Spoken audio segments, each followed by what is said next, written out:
Mike, you old scutter. Hansberry rushed up and commenced pumping his hand like he was trying to raise water. Where the hell did you spring from? Just pulled in on the Cowtown Express. McCluskie retrieved his hand and wiped it along the side of his pants. The station master shot a puzzled glance at the cattle cars, then barfed up an oily chuckle. Cowtown Express, that's rich, Mike. Wait till I try that on the boys. The laughter slacked off, and his brow puckered in an owlish frown. Say, what's a big muck-a-muck like you doing in Newton anyway? The head office didn't tell me you was coming out here. McCluskie's look was wooden, revealing nothing. Why, Newt, you know how the brass are. They're so busy shuffling people and trains they don't tell nobody nothing. Yeah, but they don't send the top bull to end a track just for exercise. Hansberry cocked one eyebrow in a crafty smirk. Come on, Mike, fess up. They sent you out here on some kind of job, didn't they? Something hush-hush. Sorry to disappoint you, Newt. They just wanted me to have a look-see, sort of make sure the division has got all the kinks ironed out. You know what I mean? Hansberry blinked and nodded, swallowing his next question. What with him being station master, that last part had struck a little close to home. Sure, Mike, I get your drift. But don't worry, I run a tight operation. Always have. Never thought you didn't. McCluskie let it drop there and jerked his thumb toward the main part of town.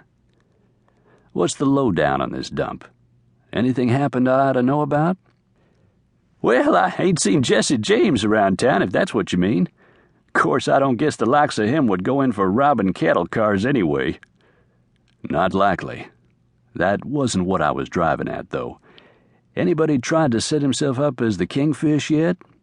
Hell, ain't nobody had time. They've been too busy getting this place built. Besides, Newton's not rightly a town anyway.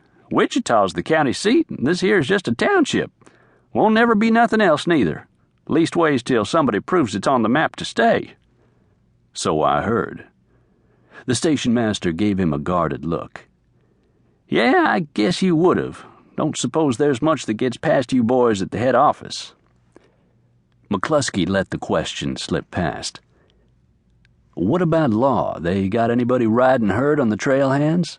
Oh, sure. Some of the sporting crowd and a few of the storekeepers got themselves appointed to the town board, and they pestered Wichita into sending a deputy up here permanent.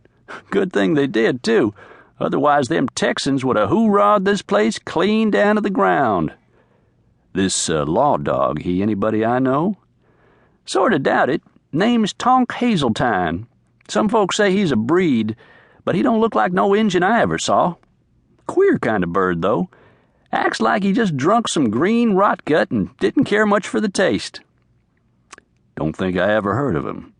How's he handle himself? Been keeping the drovers in line? Yeah, what there is of 'em. You know, the stockyards have only been built a couple of weeks. We're just now starting to steal a few herds away from Abilene. That'll come. Don't you worry yourself about that. Before the summer's out, we'll have the K&P stewing in their own juice. I expect you're right. Leastways, I ain't never known the Santa Fe to make no foolish bets. McCluskie merely nodded, his eyes again drifting to the street. Understand Belle Siddons is in town. Sure is. Got herself a house down on 3rd Street. I seem to recollect you and her was sort of thick in Abilene. You oughtn't to listen so good, Newt. McCluskie flicked his cigarette stub onto the tracks and started down the platform steps. When he reached the bottom, he stopped and looked back. What's the best hotel in town? Why, I guess that'd be the Newton House. Fanciest digs this side of Kansas City. Just turn north across the tracks and keep going. You can't miss it. McCluskie turned south and headed down the street, walking toward a ramshackle affair that proclaimed itself the National Hotel. Hansberry watched after him, cursing softly under his breath. There was something about McCluskie that rubbed a man the wrong way, even if he was head of security for the line. But it wasn't the kind of thing a fella could put into words, not out loud anyway.